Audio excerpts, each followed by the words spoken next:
সহযোগিতায় drug international limited.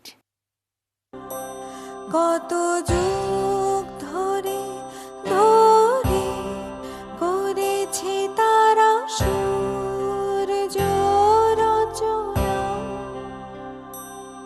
আর কত দূর ওই মোহনা, এ যে কুয়াশা, এ যে ছলনা, এই বঞ্চনাকে পার হলেই পাবে জনসমুদ্রের ঠিকানা। আলোর পথযাত্রী, এ যে রাত্রি, এখানে থেমো না।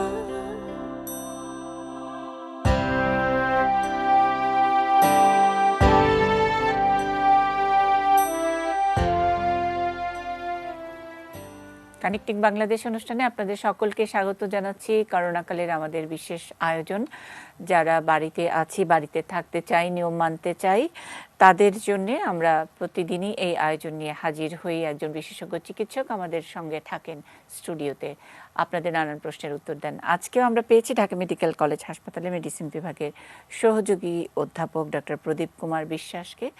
তিনি আজকে কথা বলবেন করোনা ফলো আপ নিয়ে। করোনা ফলো আপ নিয়ে অনেকে ভাবছেন হয়তো যে যারা করোনা রোগী, করোনা আক্রান্ত হয়েছেন তাদের হয়তো সব প্রশ্নের উত্তর দিবেন, এর বাইরেও অন্য প্রশ্নের উত্তর দিবেন। কারণ যারা নিজেদেরকে একটু মনে করছেন, সন্দেহ করছেন, জ্বর কাশি খুসখুসে জ্বর অথবা একটু অসুবিধা ফিল করছেন, নিশ্চয়ই আমরা ডক্টর প্রদীপ কুমার বিশ্বাসের কাছ থেকে জেনে নেব আমাদের আসলে সিমটমগুলো কিসের লক্ষণ। অনেক অনেক ধন্যবাদ এবং কৃতজ্ঞতা জানাচ্ছি আপনাকে আমাদেরকে সময় দেবার জন্য। করোনা ফলো আপ শিরোনামটা এই কারণেই রেখেছি যে আলোচনাটা আমরা করছিলাম শুরুতেই, যে একটু বোধহয় আক্রান্তের হার কমতির দিকে গত কয়েকদিনের হিসেব, যদিও মৃত্যুর সংখ্যা কোনোদিন দেখি 39, কোনোদিন 33, কোনোদিন 52 এরকম দেখতে পাচ্ছি, কিন্তু সেটা তো আসলে এই ইদানিংকালের আক্রান্ত থেকে আর আজকে কালকে মারা যাচ্ছে না, সেটা হয়তো আরও 15 বা 20 দিন আগের ঘটনা। আপনার কি মনে হচ্ছে আমরা কি একটু সহনীয় জায়গায় যাচ্ছি? হ্যাঁ, আপনাকে অনেক ধন্যবাদ আমাকে করোনার চিকিৎসা এবং এর ফলো আপ সম্পর্কে আপনাদের চ্যানেলে আমন্ত্রণ করার জন্য। ইদানিংকালে এটা অবশ্যই লক্ষ্য করা যায় আগের তুলনায়, যেখানে আগে ঢাকা মেডিকেলে কোনো বেড আমরা রুগীকে দিতে পারতাম না, রুগী ওখানে বেড নাই, এই অবস্থা ছিল, সেখানে আগের তুলনায় আমাদের মনে হচ্ছে যে সংখ্যাটা অনেক কমে গেছে। কিছু বেড এখন আমরা, সেটা কি ভয় কমেছে নাকি না করোনা কমেছে? না, এটা বিষয়ে একটা বিষয়, মানুষ অনেকেই পিছনে একটা কথা বলে টেস্ট কম হচ্ছে, এটা হয়, কিন্তু একটা বিষয় যে যদি কোনো রোগীর সিমটম অ্যাপিয়ার করে, সিমটম যদি অ্যাপিয়ার করে, সেই ক্ষেত্রে উনি আর ঘরে বসে থাকবেন না, উনি যে কোনো ডাক্তারের কাছে যাবেনই। অ্যাট দি সেম টাইম কোনো রোগী যদি মারা যায়, তো সেটার বিষয়টা, সে বিষয়েও কোনো না কোনো জায়গায় সেটার রেজিস্টার হবে, একটা রেজিস্টার্ড হবেই। তো আমার মনে হচ্ছে, শুধু আমার না, আমাদের মতো যারা বিশেষজ্ঞ ডাক্তার, আমি ঢাকা মেডিকেলের প্রেক্ষিতে বলছি যে আগের তুলনায় রোগী ভর্তির সংখ্যাটা কিছুটা কম, কেস ফ্যাটালিটিটাও আগের চেয়ে বেশ কম। এই জন্য যেমন আজকে 33, হয়তো কখনো 33, 40, কিন্তু মাঝে এমনও হয়ে গেছে 65ও হয়ে গেছে। তো আমি হয়তো এইটা দেখেই যে আমি বলতে পারছি না যে করোনা চলে যাওয়ার পথে অর্স কমে গেছে, বাট আমি ঢাকা মেডিকেলের সিচুয়েশনটা সেটা আমি বললাম। অনেকেরই আমরা যেহেতু আজকে শিরোনামটি রেখেছি করোনা ফলো আপ, ইতোমধ্যে ধরে নেওয়া হচ্ছে, এবং আপনি নিশ্চয়ই জানেন যে আমাদের বাংলাদেশের একজন খুব নামকরা গবেষক, তিনি একটি ইন্টারভিউতে বলেছেন যে কম বেশি আমরা টেস্ট করি আর না করি, ওনার পরিসংখ্যান উনি যেইভাবে হিসেবটা করেছেন 5 কোটি আমরা ইতোমধ্যে ডক্টর বিজন কুমার শীলের একটা ইন্টারভিউতে আমরা দেখলাম যে আমরা আক্রান্ত হয়েছি, কোনোটা সিমটোম্যাটিক, কোনোটা অ্যাসিমটোমেটিক, কেউ পরীক্ষা করিয়েছেন, কেউ পজিটিভ হয়েছেন, কেউ পরীক্ষা করানি নাই, ঘরেই ঠিক হয়ে গেছেন। যেটা আপনারা বলেন যে 80% মানুষই ঘরে চিকিৎসা করেই সুস্থ হয়ে যাচ্ছেন, অনেকেরই ওষুধ লাগছে না। সেক্ষেত্রে যারা আক্রান্ত হয়েছেন, যাদের পজিটিভ হয়েছেন, তাদের মধ্যেও ইদানিংকালে একটা লক্ষণ দেখা যাচ্ছে যে একবার নেগেটিভ আবারও পজিটিভ হচ্ছেন। এইটা কি, যেমন মাশরাফির কথা আমরা জানি যে একটা নির্দিষ্ট সময় পরেও প্রথমবার করোনা পজিটিভ, তারপরেও 15 দিন পরে মাশরাফির করোনা পজিটিভই এসছে, তারপরে আরও অনেক দিন পার করে 7-8 দিন পার করে এবার নেগেটিভ এসছে। আবার 7-8 দিন পরে যে নেগেটিভ থাকবে সেটাও অনেকের বেলায় সেটা থাকছে না, কারণটা কি? এটা বিষয়ে একটু বলি যে ভাইরাসটা কতদিন পর্যন্ত থাকতে পারে। প্রথম এই জিনিসটা, it may extend up to 37 days, আচ্ছা, প্রায় 40 দিনের কাছে। কারোর যদি থাকে এরকম, অথবা সিভিয়ার কোনো কন্ডিশন যেমন সেপসিস, সেপটিক শক যদি হয়ে যায়, সেই ক্ষেত্রেও 4 to 6 উইক থাকতেই পারে কন্টিনিউয়াস পজিটিভ। বাট আমাদের একটা ইস্যু, পজিটিভ হলো 7 দিন পরে নেগেটিভ, এগেন পজিটিভ হচ্ছে। এটার ক্লিয়ার কাট অ্যান্সারটা এরকম হবে, এটা নিয়ে যদি এসিমটোমেটিক থাকে, ওনার কোনো সিমটম না থাকে, ওরিড হওয়ার কিছুই নাই। 7 দিন পরে নেগেটিভ রিপোর্ট এলো, কিন্তু ডেড অর্গানিজম তো রয়ে গেছে। দেখা যাচ্ছে পরে রিপোর্ট করলে যদি আমি ঠিক মতো স্যাম্পলটা যদি ঠিক নেওয়া হয়ে গেল, ওই ডেড অর্গানিজম থাকলো, but it gives positive result. কিন্তু এখানে একটা কথা থাকে যে যখন নেগেটিভ হয়ে যায় তখন তো আবার আরেকবার করে পরীক্ষা করার কোনো প্রয়োজন পড়ে না, যদি না সিমটম হয়, আবারও যদি আরেকবার জ্বর না হয়। অ্যাকচুয়ালি সেখানে আমাদের যে হুর গাইডলাইনের যেটা কথাটা, আমাদের অনেকেই করে ফেলেন নিজেদের ইন্টারেস্টের জন্য যে আমি করোনা থেকে কত তাড়াতাড়ি রক্ষা পেতে পারি, 7 দিনের ভিতর পরীক্ষা করে ফেললো, second result maybe false negative হতে পারে। আচ্ছা, কিন্তু আমাদের কথাটা হলো থাকবে সিমটম অ্যাপিয়ার থেকে 14 দিন পরে 2টা স্যাম্পল হতে হবে 24 আওয়ার্স অ্যাপার্ট। আচ্ছা, 14 দিনের মাথায় সিমটম অ্যাপিয়ার থেকে 2টা স্যাম্পল পরপর।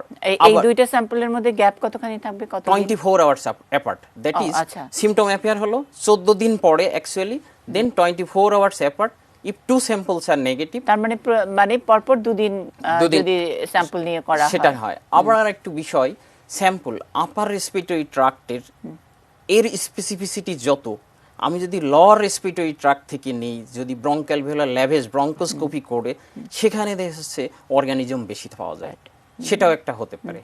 তো এই যে আমাদের 7 দিন পরে অনেকের ফলস নেগেটিভ রেজাল্ট আসতে পারে, বাট 14 দিন পরে, ইভেন কারোর আরও পরেও থাকতে পারে, কারণ ডেড অর্গানিজম থাকতে পারে। তো আমরা করোনা পজিটিভ তাকে আমরা কতগুলো জিনিস অ্যাসেস করব, ইভালুয়েট করব ক্লিনিক্যালি, যে তার সিমটম সাইড অ্যানাদার ল্যাব ইনভেস্টিগেশনগুলো করে, যে তার ভিতর কি কি অবস্থা আছে, সব কিছু বিচার করে he or she should be declared as cured. তার মানে আরটিপিসিআর মানে শেষ নয়, ল্যাব ইনভেস্টিগেশন গুলো অবশ্যই এটা আমরা ভেরি ইম্পর্টেন্ট, কারণ ডেড অর্গানিজম থাকতেই পারে, ওই ক্ষেত্রে পজিটিভ হলো পেশেন্ট ইজ অ্যাসিমটোমেটিক, 2 দিন পরে করা হচ্ছে আবার দেখা যাচ্ছে নেগেটিভ হয়ে যাচ্ছে, এই জন্য এটা আমাদের খুব ইম্পর্টেন্ট।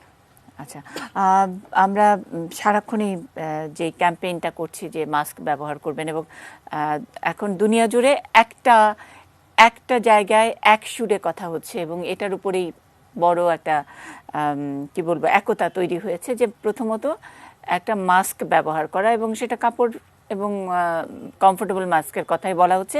এখন আর ওই হেজিমনিটা নাই যে আপনার 90% না 95%, এগুলো নিয়ে মানুষের কোনো মাথা ব্যথা নাই।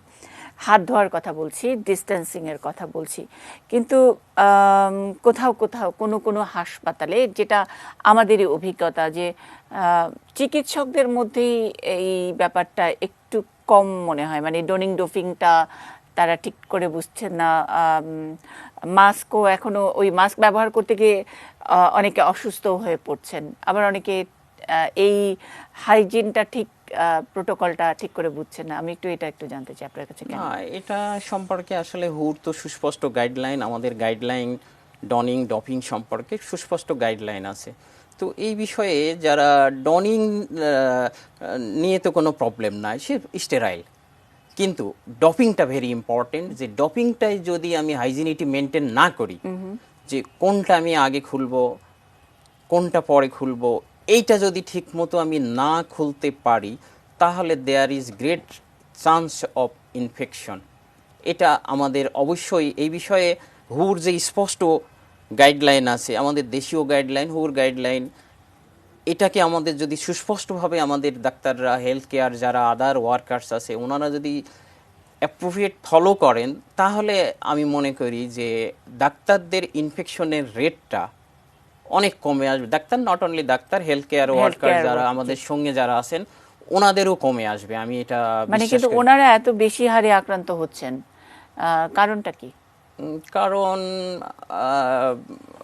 যে আসলে এই বিষয়ে যে ডনিং এর কি কোনো প্রবলেম হচ্ছে কি না, আমি ঠিক এই বিষয়টা, কারণ আমার একটা বিশ্বাস যে সব ডাক্তারই এবং হেলথ কেয়ার ওয়ার্কার এ বিষয়ে, কারণ এটা আমাদের ইউটিউবে ভিডিও আছে, আমাদেরকে শেখানো হয়েছে, আমরা শিখিয়েছি, তারপরেও যেন ইনফেকশন হয়ে যাচ্ছে। আবার আরেকটা বিষয় যে ডক্টরদের ইনফেকশন আর হেলথ কেয়ার ওয়ার্কারদের যে ইনফেকশনের মাত্রাটা যা ছিল, সেটাও কিন্তু কমে আসছে। হ্যাঁ, এর মাঝেও যে হচ্ছে না সেটা আমি বলছি না। তবে আরেকটা বিষয় যে শুধু তো আর ওই হসপিটাল ডিউটি করাটাই একজন ডাক্তার আর হেলথ কেয়ার ওয়ার্কার, শুধু ওই হসপিটালেই উনি ওই সময়টা না, এর বাইরেও উনি যাচ্ছেন, সেখান থেকে হি or she may be infected. আচ্ছা, আচ্ছা, এগুলো সবই তো ধারণা প্রসূত, কিন্তু অনেক সময় তো মনে হয় যে আমাদের হাসপাতালের যেই পরিবেশ, যেভাবে চিকিৎসা দিতে হয়, যেটা বাস্তবতা, এখানে আপনি ওভারনাইট তো একেবারে যে নিশ্চয়ই একটা মানে সুইজারল্যান্ডের একটা হাসপাতাল আমাদের হয়ে যাবে না। আপনার Dhaka medical is Dhaka medical, এবং এখান থেকেই সর্বোচ্চ চিকিৎসাটা মানুষ পায় অন্তত। তো সেখানে যে পরিবেশ, কখনো গরমের মধ্যে যাচ্ছে, কখনো বাইরে যাচ্ছে, কখনো ওয়ার্ডে, এবং সব সময় যে কাভার যেই ইয়েটা পোশাকটা আপনাদের পিপির অংশ, সেটা পরেই বাইরে যাচ্ছে, আবার সেটা পরে না, আবার এটা ঢুকে যাচ্ছে। পরে বাইরে যাই ডক্টর এরকম, আমি তো ডাক্তার কেন, সবাই। না, এটা আপনি নিশ্চয়ই আমাদের ফুটেজও দেখেন। না, আমি একটু বলি যে আমাদের মানে বাইরে, মানে করিডোরে হাঁটা, রাস্তায় আসা, এটা কি বাইরে নয়? না, করিডোরে বলতে মানে যে যেখানে মানুষ স্যাম্পল দিতে আসছে, সেখানে আসছে ওই ওই আপনার পিপির পুরো কভারের পোশাকটা পরে, এটা কি বাইরে না, নয়? আমরা যখন হসপিটালে ডিউটি করি, যে জি। ডিএমসিএইচ 2 অর বার্ন, আমি যেমন ডিএমসিএইচ 2 তে আমি ডিউটি করি, বার্ন এটা করছে সার্জারি ডিপার্টমেন্ট, গাইনি ডিপার্টমেন্টের ওরা। এখানে অ্যাকচুয়ালি আমি বলি যে পিপি যেটা, এইটা পড়ে আমাদের যেহেতু নন এসি ওয়ার্ডগুলো, এখানে পড়ে একটা মানুষের পক্ষে 2.5-3 ঘন্টা পার করাও সম্ভব না। আপনার ওর ভিতর কোনো এয়ার বাতাস ঢুকবে না, আপনি এমন পরিমাণে সোয়েটিং হবে যে এইটা পরে কেউ ইচ্ছা করলে বাইরে যাওয়া, this is so much difficult. এখন যদি এর পরেও কিছু হয়ে থাকে, যায় তো, যেতে হয়, না যেতে যেতে বলতে হয়। আমাদের এবং এবং এই কারণে ওই যে ভিতরে সোয়েটিং, তারা চোখে অন্ধকার দেখছেন, এরকম করে বেশিক্ষণ চিকিৎসা করতে পারছেন না, সেগুলোর ঘটনা তো রেগুলার ঘটছে। এগুলা হয়তো এই করোনার মৃতের সংখ্যা ইত্যাদি এগুলো দিতে গিয়ে আমরা ওই ব্যাপারটা একটু দূরে সরিয়ে রাখছি, যে এটা আচ্ছা ঠিক আছে, এটা তো তাদেরই কাজ। এটা খুবই অমানবিক, এবং এটা খুবই রিস্কি একটা জায়গার মধ্যে আছেন, চিকিৎসকেরাও আছেন, রোগীরাও আছেন। এখন সেটা অবশ্যই যদি এরকম, কিন্তু আমরা তো শিফটিং ডিউটি করি, যে 7 দিন ডিউটি করলাম, দেন কোয়ারেন্টাইন 14 ডেজ। তো আমি ডিউটি করার সময় আমার তো যারা স্টুডেন্ট, যারা আমার মেডিকেল অফিসার, তাদের সঙ্গে আমি যতটুকু কেয়ার প্লাস মাই কলিগ, এরকম ঘটনা আসলে আমার চোখে পড়েনি। যে কিন্তু আমরা আমাদের ওখানে আমরা চিকিৎসা করে, যারা আমরা ওই 6 তলা থেকে আমাদের 10 তলা পর্যন্ত আমাদের রোগী, ওখানে যারা চিকিৎসা করেন যে ডাক্তাররা, ওখানে পিপি পরে ওনারা যে বাইরে যাবেন, এটা এক হলো সম্ভাবনা, 2 হলো সবার এইটুক কেয়ারফুলনেস আছেই আচ্ছা, যেটা আপনার নিজের মনে হয়, কিন্তু আসলে আমরা মানে আমাদের টিভি ক্যামেরা আমরা গিয়ে মানে যেটাই দেখছি হরদম মানে হাসপাতালের গেট থেকে শুরু হয়, পিপিই পরে সব ভিতরে ঢুকে যাচ্ছে, আবার বাইরে বেরোচ্ছে, সেটা আপনার হেলথ কেয়ার অ্যাসিস্ট্যান্ট বলেন যাই বলেন না কেন। যাই হোক, তবে আমরা দেখলাম যে বাস্তবতাটা আপনি নিজেই স্বীকার করলেন যে সম্ভব না এই গরমের দেশে এরকম একটি প্লাস্টিক টাইপের একটা পুরা পোশাক পরে।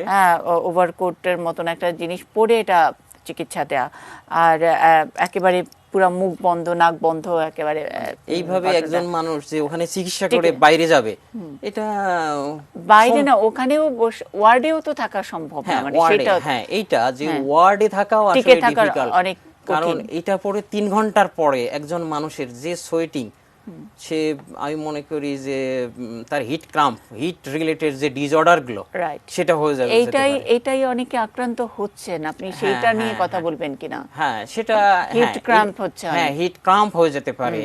শুধু তাও না, আমাদের ডাক্তারদের ভিতরেই অর হেলথ কেয়ার ওয়ার্কার আমাদের সঙ্গে, ইভেন আর বাকিরা যারা আছেন আমাদের সহযোগী, অনেকেই অ্যাজমার রোগী, রাইট, তারাও কিন্তু ডিউটি করছেন। তাদের এই যে এইভাবে ডিউটি করা, এবং অনেককেই আমি শুনেছি যে যখন তার এই যে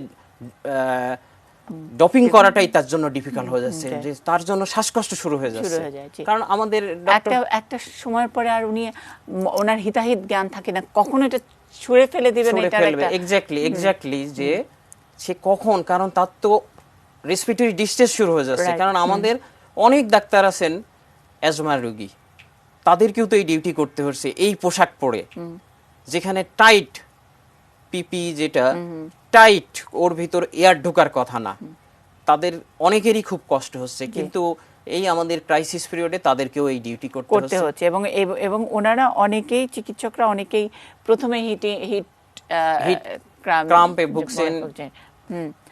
আর আমরা পিজি হাসপাতাল কর্তৃপক্ষকে দেখলাম যে খুবই ওনারা একেবারে সময় উপযোগী এবং দেশ উপযোগী একটা পদ্ধতিতে, ওরা যদিও দেরিতে শুরু করেছেন করোনার চিকিৎসা, কিন্তু ওনারা আসলে এই হাজামাত পিপিটা তারা পড়ছেন না, তারা ওই নর্মাল ওয়ান টাইম গাউন ওটা পরেই দিচ্ছেন, এবং এখনো পর্যন্ত পিজি হাসপাতালে কেউ আক্রান্ত হয়েছে কোনো চিকিৎসক, ওদের চিকিৎসাই শুরু হলো মনে হয় বেশি দিন, 7 দিন 10 দিন, 14 দিনের উপরে 14 দিন হলো। তো এর পরবর্তীতে কি হবে সেটা আসলে টাইম উইল সে, আমার মনে হয়। তবে আমি মনে করি PP is very very important for doctors and health care workers. আচ্ছা, কিন্তু পিপি বলতেই যে ওই একেবারে বাতাস যাচ্ছে না ওই পোশাক, তা তো নয়। এখন ওনারা যে সার্জিক্যাল যদি কেউ গাউন পরেন, সেটা প্রোটেকশন কতটুকু দিবে, সেটাও তো একটা বিচার্য বিষয়। আচ্ছা, একজন ফোনে আছেন, আমার অন্যান্য প্রশ্নও আছে, আমি আপনার সাথে কথা বলবো সেগুলো নিয়ে। হ্যালো হ্যালো হ্যালো, জি, আসসালামু আলাইকুম। হ্যাঁ আমি নীলফামারী থেকে গোলাম রব্বানি বলছি। বলুন বলুন। আমার প্রশ্ন হলো এই যে করোনার যে উপসর্গগুলো, জ্বর সর্দি কাশ, ঘটনা হলো জ্বরটা কিরকম থাকবে? আচ্ছা, জ্বরটা কি তার ইয়াটা কতটুকু থাকবে? 100-র উপরে থাকবে? জি জি 100-র নিচে জি, থাকবে? আমরা এটাই ডক্টর আমি প্রদীপ জানতে কুমার বিশ্বাসের কাছ থেকে জেনে নিচ্ছি। হ্যাঁ, আরো কোনো কোশ্চেন আছে আপনার এই উপসর্গ নিয়ে? উপসর্গ নিয়ে প্রশ্ন এটাই, যেমন জ্বর সর্দি কাশ গলা ব্যথা, এটা ঠিক আছে, কিন্তু আমার প্রশ্ন হলো জ্বরটা কতটুকু পরিমাণ থাকবে? আচ্ছা, প্রশ্ন বুঝতে পেরেছি। এটা আপনাকে আমি ক্লিয়ার করে দিই। প্রথম থেকে কি কি রকম হতে পারে, জ্বর নাও থাকতে পারে। লো গ্রেড ফিভার অনলি 99 থেকে আপনার 100 ডিগ্রি পর্যন্ত ফারেনহাইট, সেরকমও থাকতে পারে। আবার হাই ফিভার 102-র উপরেও উঠতে পারে। এই জন্য সব রকম হতে পারে, যে এসিমটোমেটিক কোনো জ্বর নাই হতে পারে, only low grade fever 1-2 days only, that is normal থেকে 1-2 ডিগ্রি বাড়লো, কারোর আবার 102-র উপরেও উঠে যেতে পারে। এই জন্য সব রকম ম্যানিফেস্টেশনই হতে পারে। আচ্ছা, আমরা এই যে ওনার প্রশ্নের সূত্র ধরেই যদি একটু জানতে চাই, কখন হাসপাতালে যাব, কখন যাব না? আচ্ছা, ইউজুয়ালি আমাদের যে করোনা ভাইরাসের যে variable manifestation, this is multi system disease. তো আমরা কমন যে চিন্তাটা করি রেসপিরেটরি ট্রাক্টের কথাটা নিয়ে, যে ফুসফুসের কি কি ম্যানিফেস্টেশন হচ্ছে এটাই। কিন্তু এছাড়াও আরো বহু ম্যানিফেস্টেশন আছে, নিউরোলজিক্যাল ম্যানিফেস্টেশন নিয়ে আসতে পারে। একজন রোগীর যেমন শুধু স্ট্রোক প্রেজেন্টেশন হতে পারে, আচ্ছা। ইভেন ডিমেনশিয়া, মোবিলিটি কমে যেতে পারে, তার স্লিপ প্যাটার্নটা চেঞ্জ হয়ে গেছে, এরকম নিয়েও আসতে পারে। এমআই হতে পারে, হঠাৎ নিউ অনসেট ডায়াবেটিস নিতে পারে, আবার প্রি এক্সিস্টিং যে ডায়াবেটিস হঠাৎ করে বেড়ে গেছে, অ্যাকুট রেনাল ফেইলর হতে পারে, অনলি হেমাসিউরিয়া, প্রস্রাবের সঙ্গে রক্ত যেতে পারে, স্কিন ম্যানিফেস্টেশন নিয়ে আসতে পারে, কীরকম র্যাশ নিয়ে আসতে পারে, আর্টিকেরিয়া নিয়ে আসতে পারে, জন্ডিস, বিলিরুবিন বেড়ে গেছে, থ্রোম্বোএম্বোলিজমের ম্যানিফেস্টেশন নিয়ে আসতে পারে, লাইক রক্ত জমাট বেঁধে গেছে। এগুলো এটিপিক্যাল ম্যানিফেস্টেশন।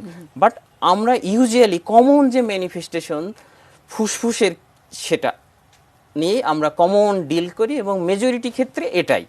তো সেটাকে আমরা চিকিৎসার সুবিধার্থে কয়েকটা স্টেজে ভাগ করেছে, mild, moderate, severe, critical. Mild বলতে কোনটা বোঝায়? Just influenza like symptom. উনি ভদ্রলোক যেটা বললেন, জ্বর হতে পারে, গলায় একটু ব্যথা হতে পারে, রানিং নোজ হতে পারে, একটু মাইলজিয়া, ফ্যাটিক, বডি এক, হেডেক, একটু কাফ হতে পারে, এটা দিস ইজ মাইল্ড। মডারেট কীরকম হতে পারে? এর সঙ্গে নিউমোনিয়ার রেডিওলজিক্যাল ম্যানিফেস্টেশন থাকবে, কিন্তু রেসপিরেটরি ডিস্ট্রেসটা ওরকম থাকবে না। অনলি আমি যে রেডিওলজিক্যাল যদি ইমেজিং করি, like chest x-ray, CT scan যদি করি, অর আলট্রাসোনো চেস্টে যদি করি, সেখানে দেখা গেল নিউমোনিয়ার ম্যানিফেস্টেশন, কিন্তু সাইন সিমটমস অল নিউমোনিয়া আছে, কিন্তু রেসপিরেটরি ডিস্ট্রেস নাই, রেসপিরেটরি রেট 30 চেয়ে কম, অক্সিজেন স্যাচুরেশন রুম এয়ারে 90 অ্যাবাভ আছে। এই দুই ক্যাটাগরি পেশেন্টকে আমি home management this sufficient, provided there is no risk factor. Risk factor বলতে সেখানে কি? Age more than 65 years, pre existing যদি hypertension, cardiac disease, chronic lung disease. Chronic lung disease বলতে অ্যাজমা, সিওপিডি, দুইটাইতেই শ্বাসকষ্ট হতে পারে।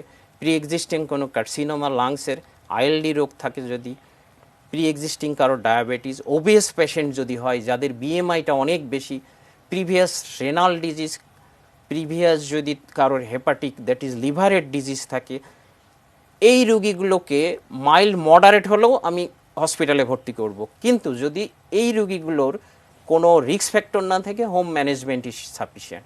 কিন্তু যদি কারোর নিউমোনিয়া হলো, এর সঙ্গে রেসপিরেটরি রেটটা 30-র চেয়ে বেড়ে গেছে, রেসপিরেটরি ডিস্ট্রেস হচ্ছে, অক্সিজেন স্যাচুরেশন 90-এর নিচেই চলে গেছে, patient should be admitted in hospital. এখন হসপিটালে এলে আমরা কোন রোগীকে জেনারেল বেডে চিকিৎসা করব, কোনটাকে এইচডিইউ অর আইসিইউতে, সেটাও আমরা ক্যাটাগরাইজ করব। যদি দেখি যে একজন রোগীর, আমি যে সিমটমের কথাটা বললাম, সিমটম সাইন এটাই থাকে, তাকে আমি জেনারেল বেডে নেজাল ক্যানুলা দিয়ে, আমার অক্সিজেন টার্গেটটা 94 থাকবে, nasal cannula or venturi mask, অথবা আপনি তো সব এই পরামর্শগুলো মনে হয় যে চিকিৎসকদের জন্যই দিচ্ছেন, মানে, যারা চিকিৎসক আমি জানি না আমাদের- ওনারা না, সবসময় এই আমাদের- অনুষ্ঠানটা দেখেন কিনা, সাধারণ মানুষ এই আমাদের এই মানে প্রোগ্রামটা দেখেন। না, বিষয়টা এমন হয়ে গেছে যে করোনার ঘটনাটা এমন হয়ে গেছে, আমাদের জেনারেল দেখছি যে অনেক রোগী আমার বলে যে আমি অক্সিজেন সিলিন্ডার বাসা থেকে নিই, রাইট, এলাম। ঘরে ঘরে অক্সিজেন ঘরে ঘরে সিলিন্ডার দেখা অক্সিজেন যাচ্ছে। সিলিন্ডার। তো এটা আমাদের খুব একটা টার্গেট, রিস্কি ব্যাপার, কিন্তু এখন এটা। আমার টার্গেট হলো to save his or her life, Okay. এটাই আমার টার্গেট।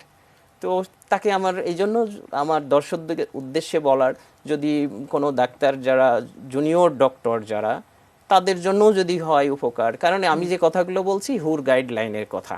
আচ্ছা, তো সেই ক্ষেত্রে যদি অক্সিজেনটা আমি ওয়ার্ডে, আমি even high flow nasal cannula সেটা দিয়েও যদি আমি ওয়ার্ডে, জেনারেল ওয়ার্ডে আমি তার স্যাচুরেশন লেভেলটা 94-এর উপরে করতে পারি, no need to admit in HDU or ICU. Right.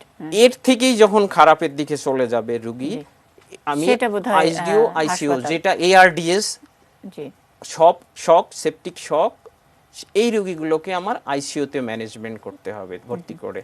আচ্ছা, একজন চিকিৎসক আছেন আমাদের সঙ্গে ফোনে। হ্যালো হ্যালো জি হ্যালো। জি, আসসালামু আলাইকুম। হ্যাঁ, ওয়ালাইকুম আসসালাম। জি, আমি ডাক্তার তানভীর বলছিলাম ঢাকা থেকে। আচ্ছা, স্যারকে অনেক ধন্যবাদ। স্যার খুব অনেক পরামর্শ আমাদের দিচ্ছেন। তো আমার দুইটা জিনিস একটু স্যারের কাছে জানার দরকার ছিল। একটি হচ্ছে যে আমরা করোনা চিকিৎসায় দেখা যায় যে রক্ত জমাট বাঁধা রোধ করার জন্য যে ওষুধটা দেই, আসলে এই ওষুধটার রোলটা কি এবং এই ওষুধটা আসলে আমাদের এই চিকিৎসায় কতটুকু কার্যকর? আচ্ছা। 2 নাম্বার বিষয়টা হচ্ছে যে আমরা করোনা চিকিৎসায় দেখা যায় বিভিন্ন সময় বিভিন্ন ঔষধ দিয়ে থাকি, যেমন অনেকগুলো অ্যান্টিভাইরাল দিয়ে থাকি, যেগুলো আমাদের অনেক রিকমেন্ডেশনও আসে। এখন পর্যন্ত আমাদের এই চিকিৎসা প্রসেসে এই অ্যান্টিভাইরাল গুলো, এই ওষুধগুলোটা কতটুকু কার্যকর এবং কতটুকু সাকসেস নিয়ে আসছে আমাদের এই চিকিৎসায়? ধন্যবাদ। আচ্ছা, তানভীর, আমার জানা হলো না যে আপনি কোথায় প্র্যাকটিস করেন। জি, আমি একটু প্রাইভেট প্র্যাকটিস করি। প্রাইভেট প্র্যাকটিস করেন, আচ্ছা। ডক্টর অনেক ধন্যবাদ কোশ্চেনের জন্য। তো সেই ক্ষেত্রে থ্রম্বোপ্রোফাইলেক্সিস, যেটা করোনা রোগীর, করোনার রোগটা হলো এটা ব্লাড ভেসেলসের মূলত রোগ, মাল্টি অর্গান, কিন্তু যে এনজিওটেনসিন কনভার্টিং যে এনজাইম এর রিসেপ্টরটা ব্লাড, আমাদের যে ফুসফুসের যে ক্যাপিলারি, সেখানে যে অ্যাপিথেলিয়াম সেখানে থাকে, ব্লাড ভেসেলসে থাকতে পারে, কার্ডিয়াক হার্টের ভিতর থাকে, কিডনিতে, আইলেটস অফ ল্যাঙ্গারহ্যান্স যেটা ডায়াবেটিস রোগীর জন্য ইম্পর্টেন্ট, এবং প্যাঙ্ক্রিয়াসে সেখানেও থাকতে পারে। তো এই রোগীগুলোর ব্লাড ভেসেলসে এখানে থ্রোম্বাস ফর্ম হওয়াটা, this is very very vital. তা আমার টার্গেটটা থাকবে থ্রোম্বাস যাতে না হয় সেটা প্রিভেন্ট করা, থ্রোম্বাস যার হয়ে গেছে তাকে চিকিৎসা দেওয়া। সেই ক্ষেত্রে আমি কি করতে পারি, মাইল্ড মডারেট যে কেসটা আমি বললাম, যদি কোনো রিস্ক ফ্যাক্টর না থাকে সেই ক্ষেত্রে no need to give prophylactic or therapeutic low molecular weight যেটা হেপারিন, এবং ফলোড বাই যে আমি রিভারক্সাবিন যেটা আমি দিই, সেটার দরকার নেই যদি মাইল্ড এবং মডারেট কেস হয়, নো রিস্ক ফ্যাক্টর। আচ্ছা। বাট মাইল্ড মডারেট এর সঙ্গে রিস্ক ফ্যাক্টর আছে, সেই ক্ষেত্রে আমি প্রোফাইলেকটিক্যালি আমার যদি রেনাল ফাংশন ভালো থাকে, low molecular weight heparin subcutaneously আমি প্রোফাইলেকটিক্যালি 40 মিলিগ্রাম সাবকিউটেনিয়াসলি দিতে থাকবো until symptom improve, followed by rivarox যেটা বাজারে ট্যাবলেট পাওয়া যেতে পারে, সেটা 10 মিলিগ্রাম করে আমি টোটাল 1 মাস খাওয়াবো। বাট সিভিয়ার ক্ষেত্রে যেটা আমি বললাম, রেসপিরেটরি ডিস্ট্রেস এবং এই যে কথাগুলো বললাম, কিন্তু হেপারিনের ব্যাপারে মানে আমরা যতটুকু দেখি যে অনেকেই যে একেবারে প্রাথমিক কিছু সিমটম, যে একটু জ্বর, হালকা হয়তো কাশি আছে, তখনই পট করে হেপারিন দিয়ে না, দিচ্ছেন। এটা আমি ক্লিয়ার, এটা আমার বিষয়টা এরকম mild moderate case, if there is no risk factor or if there is no thromboembolism manifestation, কোথাও থ্রম্বোএম্বোলাস ফর্ম হয়নি অথবা কোনো রিস্ক ফ্যাক্টর তার নাই, সেই ক্ষেত্রে আমি দিব না। মানে কিন্তু আগে থেকে মানে আমাদের কাছে কিছু পেশেন্ট মানে তাদের ধরেন ক্লোজ সার্কেল অথবা দূর থেকে যারা দর্শক, অনেকে নিজেদের অভিজ্ঞতা বলেছেন যে প্রথমেই আসলে এটা নাভির গোড়ায় ওই একটা ইনজেকশন, রাইট, হ্যাঁ, মানে হয়তো তেমন কোনো সিমটমই ছিল না, হেপারিন ইনজেকশন, এবং সেটা তো একটা নয়, অনেকগুলো ইনজেকশন দিতে হয়, এটার একটা কোর্স নিশ্চয়ই আছে। তো এটাতে কি কোনো পার্শ্ব প্রতিক্রিয়া থাকে কিনা, যে আগেই যে আপনাকে ঠিক আছে আপনার থ্রম্বোসিসটা হবে না, সে কারণে হেপারিন দিয়ে দিল ইনজেকশন? না, এখানে পার্শ্ব প্রতিক্রিয়া, যেমন এই যে হেপারিন আমি দিচ্ছি, দেওয়ার সময় এর ইম্পর্টেন্ট সাইড ইফেক্ট কি হতে পারে, ব্লিডিং হতে পারে, রেনাল ফাংশন যদি ইম্পেয়ার হয় সেই ক্ষেত্রে খুব কেয়ার নিতে হবে, এবং এই রোগীর ব্লিডিং হয়ে যেতে পারে যদি থ্রম্বোসাইট কাউন্ট যদি 50,000-এর নিচে এসে যায়, এবং এপিটিটি আমরা কাউন্ট করি, যেটা এপিটিটি পিটি সবগুলো আমি দেখব, যদি কোনোভাবে এগুলোর কোনো অ্যাবনর্মালিটি হয়ে যায়, ওই রোগীদের আমাকে ফলো আপ করতে হবে, কারণ তাদের ব্লিডিং হতে পারে। আচ্ছা, এই জন্য র্যান্ডমলি যে রোগী এলেই ধুম করে এটা ইনজেকশন দিয়ে দিব, এটা ঠিক না। আর ক্রিটিক্যাল যে আমি সিভিয়ার এবং ক্রিটিক্যাল যে ইলনেস যে রোগীগুলোর, সেখানে অবশ্যই আমি থেরাপিউটিক ডোজে low molecular weight heparin subcutaneously injection আমি দিতে থাকবো, সেখানে 1 milligram per kg body weight subcutaneously আমি দিতে থাকবো, ফলোড বাই যেই সিমটমটা ইমপ্রুভ হয়ে গেল অথবা পেশেন্ট ওই কন্ডিশন থেকে রিকভারি, তাকে আমি রিভারক্সাবিন 10 মিলিগ্রাম করে আরও টোটাল 1 মান্থ খাওয়াবো। আর তার সেকেন্ডে একটা কোশ্চেন ছিল ওষুধটা সম্পর্কে, আমরা কি আরেকজন অনেকক্ষণ ধরে ফোনে আছেন, তো একটু ওনার প্রশ্নটা শুনে নেই। মানে ডাক্তার তানভীরের দ্বিতীয় প্রশ্নের উত্তরটা আপনি দেবেন, আমরা মনে রাখছি। হ্যালো। হ্যালো, আসসালামু আলাইকুম। ওয়ালাইকুম সালাম। আমি সাফায়েতুল্লাহ জাহিদ বলছি, সরকারি বাংলাদেশ কোরিয়া কারিগরি প্রশিক্ষণ কেন্দ্র পলিটেকনিক্যাল চট্টগ্রাম থেকে। আচ্ছা, বলেন। আমি ধন্য আপু আপনার অনুষ্ঠানে আমি সংযুক্ত হতে পেরে।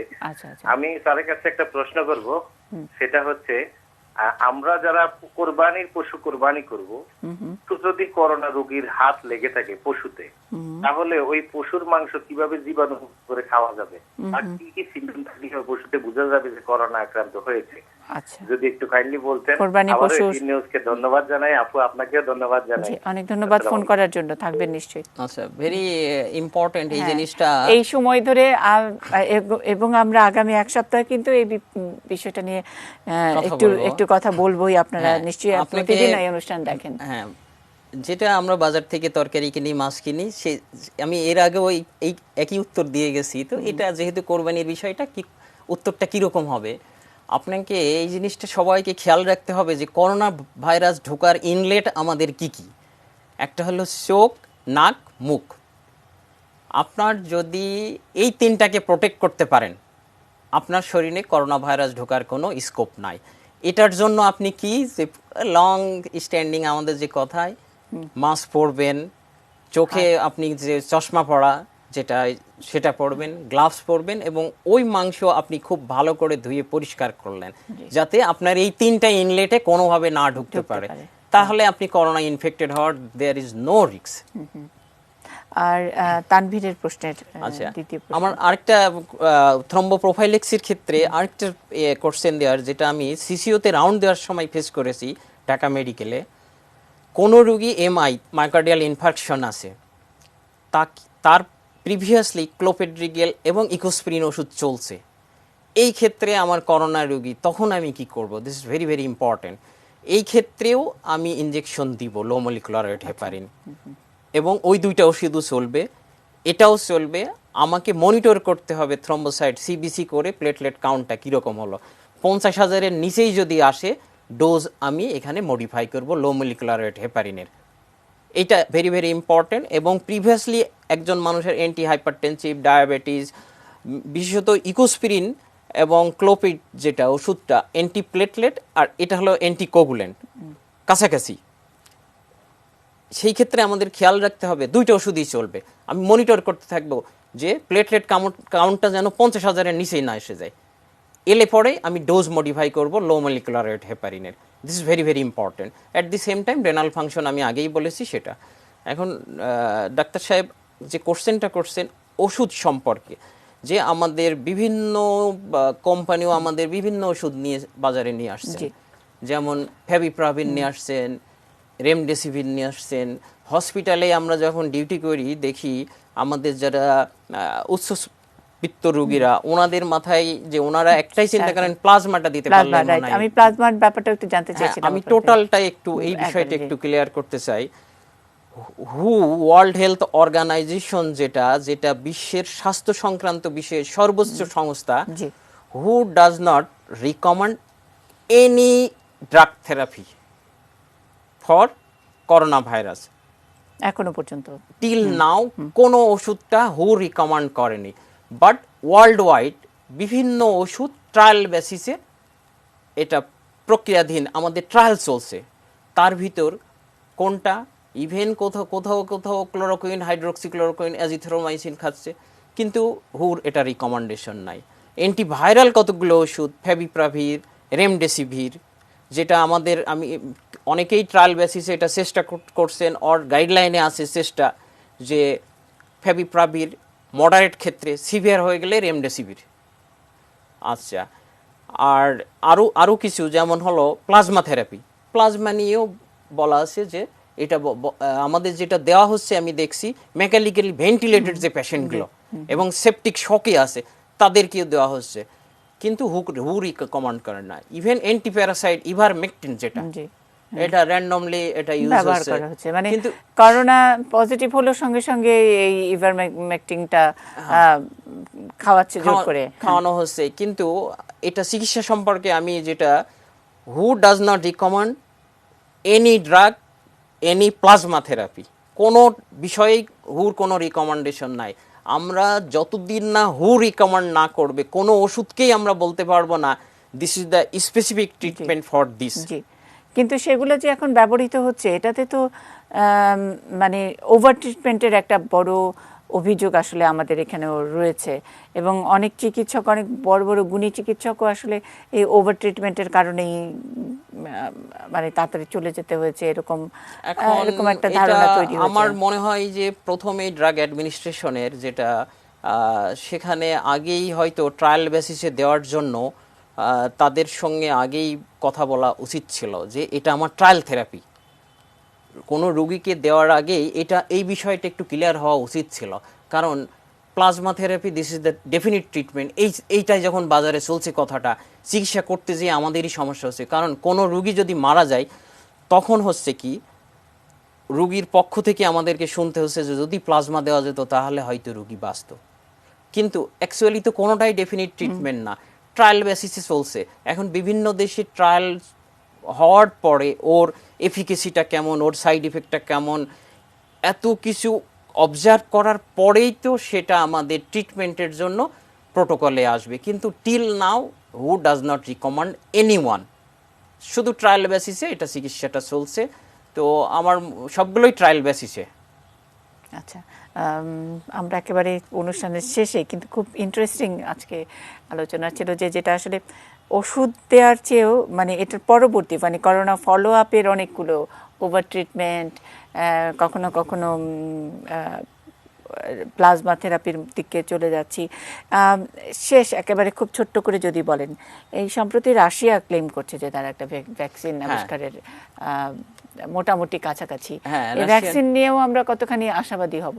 এখন যে একটা ভ্যাকসিন যখন বাজারে আসার জন্য 3টা ট্রায়াল, ফেজ 1, 2, 3। ফেজ 1 অ্যানিম্যালে, ফেজ 2তে অ্যানিম্যাল এবং সাম হিউম্যান, ফেজ 3 হিউম্যান, এটা করা হয়। তো রাশিয়ান ওনারা যেটা Gamaleya Institute of Epidemiology and Microbiology, ওনারা বললেন যে ওনারা 2টা গ্রুপ করছেন, একটা আর্মি পার্সনদের এবং কিছু ভলেন্টারি যারা স্বেচ্ছাসেবক তাদেরকেও ইনজেকশন দিচ্ছেন। তো দেওয়ার পরে 2টা গ্রুপের যে ফেজ 3 ট্রায়ালটা, সেটার স্বেচ্ছাসেবক যারা ওনাদের উপর যে ওনারা দিছেন যেটা ভ্যাকসিন দিয়ে ওনারা খুব ভালো রেজাল্ট পেয়েছেন। আর যারা আর্মি পার্সন ওনাদেরকে এই 19 তারিখে নেক্সট উইকে ওনাদের যে কোনো কমপ্লেন কিছু এলো কিনা সেটা ওনারা অবজার্ভ করবেন। যদি এটা সফল হয়ে যায় আগামী মাসের ওনারা সেকেন্ড উইকের ভিতর এটা বাজারে দিবে। তবে ওনারা দাবি করছেন যে পরের মাসে, দ্যাট ইজ সেপ্টেম্বরে ভ্যাকসিনটা আমাদের ওনারা ইন্টারন্যাশনালি করতে পারবেন। কিন্তু বাংলাদেশেও অনেকে মানে ধরেন কোনো রকমের কোনো ভ্যাকসিন কোনো কিছু করার অভিজ্ঞতা নাই, কিন্তু সেরকম কিছু কোম্পানিও ইতিমধ্যে প্রেস কনফারেন্স করে হ্যাঁ বাংলাদেশে 3টা র্যাবিট 4টা ইঁদুর তার উপরে মানে একটা পরীক্ষা করে সঙ্গে সঙ্গে এক ধরনের প্রচার নেমেছে। এই 3টা র্যাবিট 2টা শিপ, এরপরে ভ্যাকসিন দিয়ে আমি মনে করি কোনো ভ্যাকসিন বাজারে আসার এটা উচিত না। কারণ আমার এখানে first target being a doctor to save life of the patient, এটা আমার প্রথম টার্গেট। তো সেখানে 3টা র্যাবিটের পরে দিলাম, দেওয়ার পরে ওটাকে আমি মার্কেটে দিস ইজ সেফেস্ট সেফ এটা বলা ঠিক না। আর একটা ইন্টারেস্টিং আছে যে এথিক্যাল ট্রায়াল বলতে যেটা আছে 3টা র্যাবিটের উপরে করার পরে তো নিশ্চয়ই আপনি এথিক্যাল ট্রায়ালের জন্য এটা হলোই না, অ্যাপ্লিকেশনই করতে পারেন না। না এটা হলোই না। আর অক্সফোর্ড ইউনিভার্সিটি ওনারাও ভ্যাকসিন নিয়ে ওনারা ফেজ 3 ট্রায়াল, যেটা রাশিয়ানরা ওনারা বলছেন কমপ্লিটের দিকে, আর অক্সফোর্ড যেটা ইউনিভার্সিটি ওনারা ফেজ 3 ট্রায়াল শুরু করছেন। তো যদি এই ভ্যাকসিনরা ওনারা যদি সফল কাম হয়, সেপ্টেম্বরে যদি ভ্যাকসিন এসেই যায়, এবং কোনো এজেন্সি আবার বিভিন্ন সায়েন্টিস্ট ইমিউনোগ্লোবুলিন এটা নিয়েও কাজ করছে, এই 2টা যদি এসে যায় আমরা আশা করতে পারি ভেরি শর্ট টাইমের ভিতর হয়তো বছরের শেষের দিকে আশা করা, যদি ওনারা সেপ্টেম্বরের কথা বলেন, হ্যাঁ সফল হন, যদি সেপ্টেম্বরে যদি ওনারা আনতে পারেন, ধরলাম আমাদের মতো দেশে আসতে আর 1 মাস 2 মাস, যদি ডিসেম্বরের ভিতরেও এসে যায় তাহলে আমি মনে তার করি মানে আসলে কি আমাদের এই বছরটা করোনা নিয়েই তো থাকতে হবে, করোনার এটা সঙ্গে actually সন্ধি করে থাকতে হবে। এখন আমরা তো এই হয়তো কি হবে সেটা তো জি।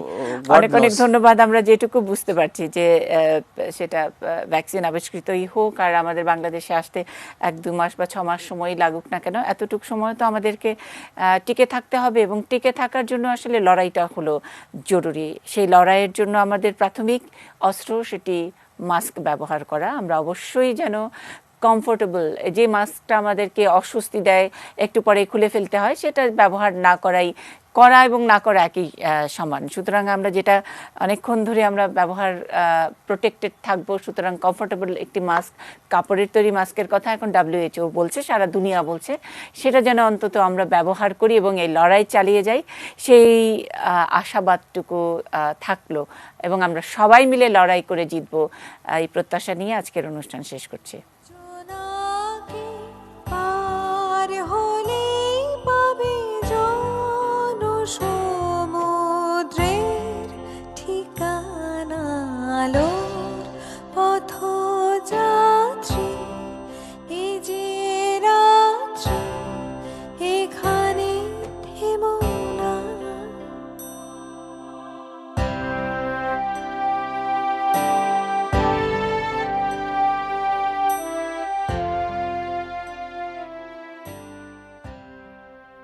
সহযোগিতায় ড্রাগ ইন্টারন্যাশনাল লিমিটেড।